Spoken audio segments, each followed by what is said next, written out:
Okay, well, first and foremost, my name is Kaylin Ryan, and I'm here representing Where's the Buzz TV. So, how are you doing today, Miles? I'm good. I mean, it's really early where I'm at, so I mean, it's not that early actually. Now that I think about it, but I mean, whatever, all the stuff that's going on, I'm really excited. I just seen like 5 of my friends yesterday, which is really rare because of what's going on. So it's like I'm kind of Mm, excited now. I think I might see them today, so that's one thing We're I can't back to wait for. back. Exactly, Exactly. exactly. So I'll just take one more shot of this because it's too bright on my face. Okay, let's do it this way. Okay, so I have a lineup of questions for you, and I hope that they're interesting and that they're not like your norm. I know you do a lot of PR, I know you do a lot of interviews and things of that nature. So hopefully these are a little bit different. So first and foremost, I know you got discovered as a dancer. You've been on shows such as The Ellen Show, America's Got Talent, yeah. Wild 'N Out, Good Morning America. You've been on a bunch of shows, but where did your love for dancing stem from as a child?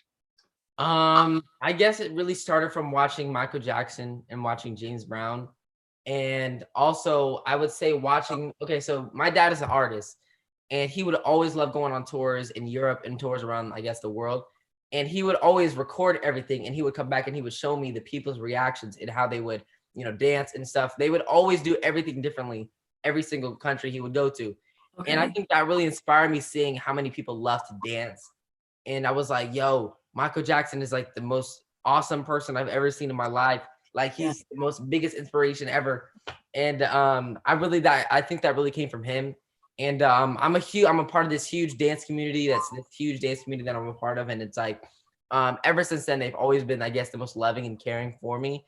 And I Wow. think no matter what I really do, I guess, in my career or whether it's acting, rapping, whatever, I think it'll always be based off of the dance community that I'm in. So it's all I'm glad and blessed to be a part of that. Wow, the dance community. I have not been blessed to be a part of that. I have rhythm, but as far as being able to do what you've done, especially at 4, your 4-year-old self could outdance my 23-year-old self any day. So much respect to that. Okay. But please let me know, when did it transition from dancing to acting? And I know that you've never taken an acting class before. So Right. did they just see you and realize you had so much charisma? They Uh, talked to your parents and you ended up on a show? Not really. Okay, so basically I can say when I was getting a little older, I can say when I was getting like 5, 6, 7 maybe, Yeah. I started doing more, I guess, commercials for dancing. Like commercials like background, you know how you see the commercials with the people dancing in the Yeah. back. It was more stuff like that. And then I guess the more and more I did it, the more it required a little bit more acting each time. And they asked me more questions. Hey, can you make this facial expression? Hey, can you say this line randomly? Right. And I think the more and more I got used to it, the more I was like, yo, this is kind of cool, like being able to say lines and like getting to memorize these lines. And my mom and my dad were like, hey, why don't we actually start trying to go for actual full-on acting stuff? And I was like, and this was maybe not even a year after I even started getting into this stuff. And I was like, yo, this sounds super fun, but I mean, we'll see. I didn't think it was gonna get me anywhere really. And then Right. I guess less than a year later, just doing auditions, and then Blackish came and was the biggest, I guess, opportunity anyone could really ask for, So I had no idea it was gonna come my way, had no idea anything was gonna happen like that. But I think the reason I really got the show is because they seen that I wasn't really in it for just the acting. I was just in it because it was fun. So I think that was one of the biggest reasons why I guess I'm on the show today. I think obviously I wasn't a part of the casting lineup. I don't know what they really thought during the process, but I would love to think that they respected your talent even at that young age, because you were an all-around performer, and it showed that you were willing and able to do whatever it took to be in front of the camera with respect to your morals and your values and your family. So I Right. think that was very intriguing to them. I would like to think as a casting director that they would be so, you know, I think enthusiastic about a young kid. Yeah. I think one of the biggest reasons why they even looked at me and was like different than everyone else, because I was the first person they casted besides Anthony, because Anthony was already on a part of the show. To even think Jack Johnson was the first character selected on the show is wild. But I would say that one of the biggest reasons was that they could see that a lot of the other kids there were really, I guess, like, robot, like, this is what I'm here to do. I'm just acting another audition. And I guess they just seen what I was doing, I guess, before I went into the room. and I did not care for acting 1 second. I was just there because it was mad fun. And I was not even expecting to get it. Like I was there because it was fun and Right. I guess it was just a fun time, I guess, doing it. And they really see how passionate I was, like how truly passionate I really loved acting.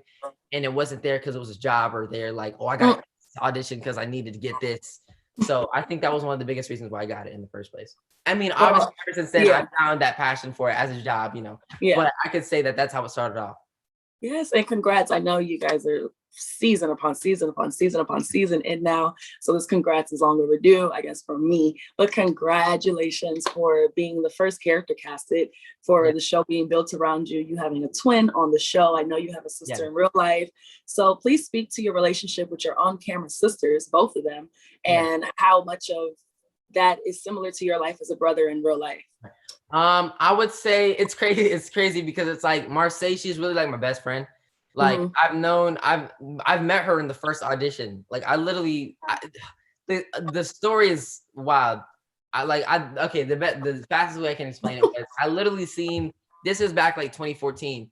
So I seen her playing this game on like her like Wii U, whatever, at the audition. And I was like, yo, that looks mad fire. Like, can I play it? I never met this person in my life at all. I was just mad excited because that was like the new game. And then basically we just kept talking like, oh, like this is the new game, whatever, having fun. And then the casting director seen us talking and they were like, yo, let's pull them both in the audition because they look like they have good chemistry together. Wow. And ever since then, and by the way, a good story is that both of us there, we both got syrup stains on our shirt from different places before we got there. I don't know how. I think mine was like from. Did they serve breakfast? I don't know. Yeah, from breakfast. So we both had syrup stains. And I guess I could say ever since then, I guess my relationship with her has been like any, I guess, best friend that you've ever had growing up. I've known her since I was 9 years old. So it's like, I guess growing up and seeing how both of us are now that we're grown is same with Yara. Yara, she's on a whole nother, like she's on a whole nother level. So it's like, I mean, just being being able to grow up and see them, how they've worked and how, they've seen me. Just crazy. And I can say obviously it's different obviously than my relationship with my actual sister Kiana. But I mean, I could say that I don't know, it's like I guess I could say the same for the whole family. I've always seen Blackish as like my extended family off of my real family. So I treat them not the same but not completely different because I see them every day.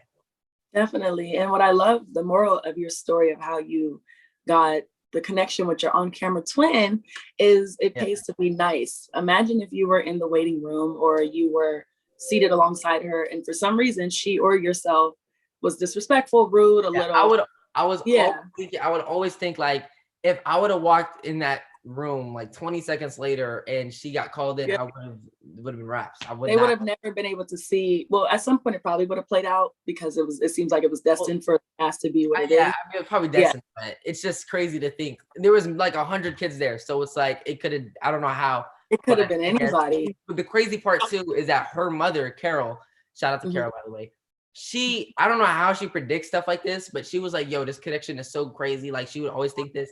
She made us take a picture at that exact spot. And there's an iconic classic picture of us just sitting there and you can clearly see the little ketchup stains on our shirt. And she just knew, like, I don't know how, but I guess she just made us take that picture. It was like, it just, went up from there. So yeah. When you know, you know, when you know, you know. I want to switch gears and get into the album that you dropped last year, We the Future.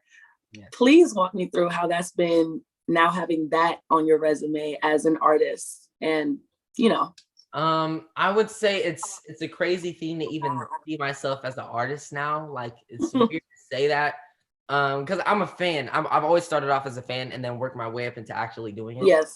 So I could say it's weird to see myself like on iTunes and just like I can listen to my own music. Yes. But I mean, it rooted off, I would say, Blackish because of how we've talked about certain topics that no one else was really afraid to talk about.